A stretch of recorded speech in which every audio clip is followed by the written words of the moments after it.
వాస్తవంగా ఇప్పుడు ఈ డైరియా సంబంధించి కానివ్వండి, నిన్న జరిగినటువంటి కల్తీ పాలకు సంబంధించిన విషయం గాని, ఇది ప్రభుత్వ లోపం కింద తీసుకోవాలా? లేకపోతే అధికారుల యొక్క నిర్లక్ష్యం అనుకోవాలా? దీన్ని ప్రభుత్వాన్ని ఎక్కి చూపుతూ ఇటు వైసీపీ చేస్తున్నటువంటి ఏదైతే విమర్శలు ఉన్నాయో దీన్ని ఎలా చూడాలి? వైసీపీ ఏం చెప్తా ఉంది లేదా ఏం విమర్శిస్తా ఉంది అనే దాన్ని పక్కన పెడితే, ఇప్పుడు డయేరియా రావడం అనేటువంటిది ఆందోళనకరమైనటువంటి అంశం.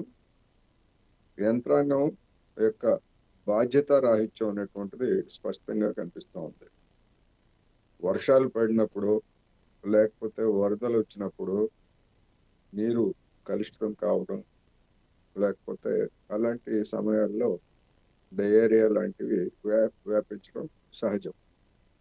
కానీ ఫిబ్రవరి చివరి వారంలో శ్రీకాకుళం లాంటి జిల్లా కేంద్రంలో డయేరియా వ్యాపించడం అనేటువంటిది, మరి మంచినీటిని సరఫరా చేసేటువంటి యంత్రాంగం మొద్దు నిద్రపోతా ఉందా, లేకపోతే గాలికి వదిలేసిందా బాధ్యత అనేటువంటిది ఇక్కడ స్పష్టంగా కనిపిస్తుంది.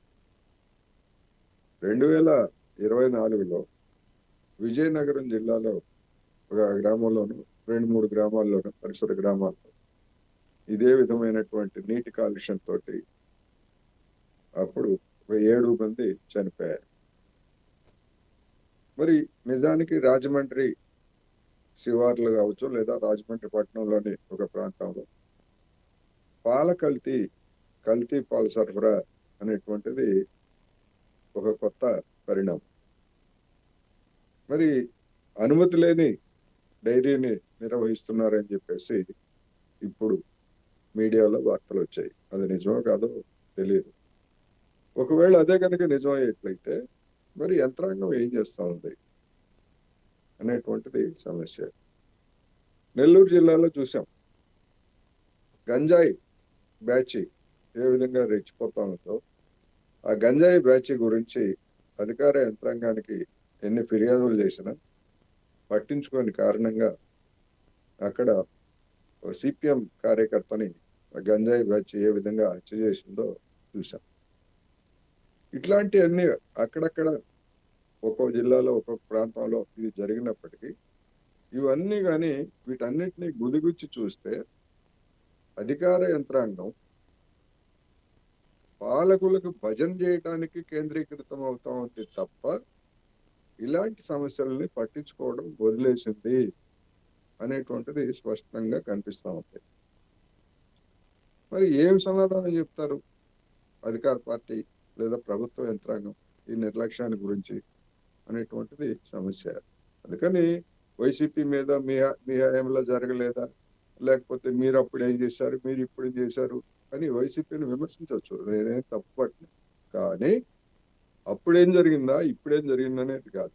ఇప్పుడు జనానికి సరైనటువంటి మంచినీళ్లు కూడా అందించలేనటువంటి ఒక జిల్లా కేంద్రం అంటే అది ఏ ఏజెన్సీ ఏరియాలో అంటే నేను అర్థం చేసుకోవాలి, ఏజెన్సీ ఏరియాలో అర్థం చేసుకోవాలి. కానీ ఒక జిల్లా కేంద్రంలో ఈ విధమైనటువంటి పరిస్థితి ఉందంటే మరి శ్రీకాకుళం, విజయనగరం లేదా విశాఖపట్నం ఏజెన్సీ ఏరియాల్లో అక్కడ ఉన్నటువంటి నిరుపేదలైనటువంటి గిరిజనులకు కావచ్చు, లేదా మొత్తం ప్రజానీకానికి మంచినీటి సరఫరా, సురక్షితమైనటువంటి మంచినీటి సరఫరా జరుగుతుందా లేదా, ఏం చేస్తున్నారు యంత్రాంగం అనేటువంటిది పెద్ద ప్రశ్న. అందువల్ల కొంతమంది మీద ఇప్పుడు ఇమ్మీడియట్ గా నష్టపరిహారం ప్రకటించవచ్చు, లేదా కొంతమందిని సస్పెండ్ చేయొచ్చు, లేకపోతే ఇంకోటి తీసుకోవచ్చు. కానీ అధికార యంత్రాంగాన్ని పని చేయించడం, భజన చేయించుకోవడానికి ఎక్కువగా, ఎందుకంటే గతంలో కూడా చంద్రబాబు నాయుడు గారి హయాంలో చూసాం ఆయన చేసేటువంటి కామెంట్స్ కావచ్చు, లేకపోతే ఇవన్నీ కూడా ఏంటంటే ఎంతసేపటికి ఆయన్ని నిన్న కూడా చూసాం ప్రకాశం జిల్లాలో ఆయన చేసినటువంటి మార్కాపురం జిల్లాలో ఆయన చేసినటువంటి కామెంట్స్, నేనంతా సమాచారం సేకరించుకొని వస్తాను, మీరు నా దగ్గర లెక్కలకు సంబంధించి మీరు తప్పులు చెప్పొద్దని చెప్పేసి చెప్పారు.